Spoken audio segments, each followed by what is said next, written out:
అందరికీ నమస్కారం. ఈరోజు డిఫరెంట్ ఫార్మాట్స్లో వీడియోస్ వస్తూ ఉంటాయి. ఓకేనా? ప్రతి దానిలో కూడా కరెక్ట్ చెప్పినది మాత్రమే చూడండి, ఒకదాన్ని ఫిక్స్ అయ్యి ఉండకండి.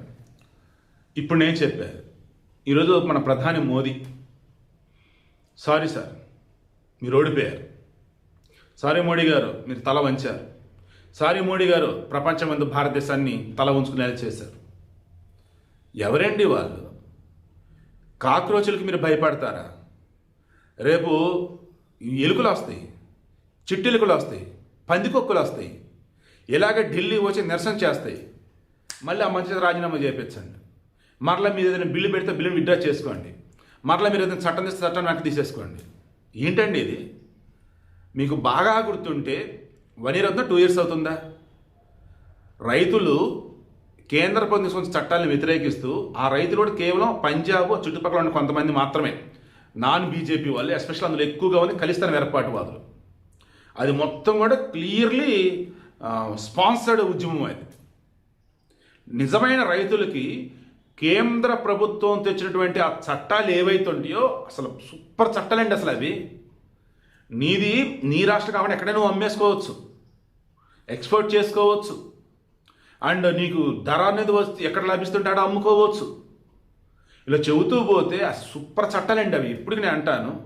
బట్ వాళ్ళ దేశం ధర్నాలకు సంబంధించి తల వంచి విత్డ్రా చేసుకున్నారు చట్టాలు. అదే వాళ్ళు ముందుగానే దేశ రాజధాని ఢిల్లీలోకి వస్తున్నారన్నప్పుడే నువ్వు ఎక్కడెక్కడ అష్టదిగ్బంధనం చేసి ఎక్కడో ఆపించి వెనక్కి పంపించేసి సరిపోయింది కదా. ఫెయిల్ అయ్యారు ఆ రోజు. ప్రపంచమే కూడా ఏంట్రా ఈ మాత్రం కూడా కంట్రోల్ చేయలేకపోయారన్నారు. ఈరోజు ఏమైందండి వీళ్ళది? హార్డ్లీ ఎప్పుడండి మే 6న మే 15న సుప్రీంకోర్టు చీఫ్ జస్టిస్ సూర్యకాంత్ గారు ఫేక్ డిగ్రీలు పెట్టుకొని కేవలం ఏదో పనికి అంటే ఎలా చెప్పాలంటే ఏదో డిగ్రీలు పట్టుకొని ఏంటి ఫేక్ డిగ్రీలు కావచ్చు, మామూలు డిగ్రీలు పట్టుకొని కావాలని ఆ కేసులు వేసి ఈ కేసులు వేసి అదంటూ ఇదంటూ సమాచారం చట్టం అది గెలికి ఇది గెలికి కంపు చేస్తున్నారే వారిని కాక్రోచ్లు అన్నాడు. ఆ నెక్స్ట్ డే రోజు మే 16న ఇతను ఈ అభిజిత్ దీప్కే మాజీ ఆమ్ ఆద్మీ పార్టీ బ్యాచ్, ఇప్పుడు కూడా ఆమ్ ఆద్మీలోనే ఉన్నట్టున్నాడు. అతను మే 16న ఈ కాక్రోచ్ జనతా పార్టీ ఒకటి పెట్టాడు. నిమిషాల్లో గంటల వ్యవధిలోనే లక్షలు పోగైపోయారు దానికి. ఏకంగా బీజేపీ అఫీషియల్ అకౌంట్ కూడా ఓవర్కమ్ చేసింది. అంతమంది సబ్స్క్రైబర్స్ వచ్చేసారు, దానికి ఫాలోవర్లు వచ్చారు. ఆ తర్వాత ఏమైందండి? ఇండియా వచ్చేసాడు జూన్ 6న. దెన్ జూన్ 20న వచ్చేసి దీక్షలు అని చెప్పేసి అన్నప్పుడు సోనం వాంగ్చుక్ గెలిచాడు. ఇక మొన్న జూలై 20న వచ్చేసి పార్లమెంట్ ముట్టడి. ఈరోజు ధర్మేంద్ర ప్రధాన్ రాజీనామా.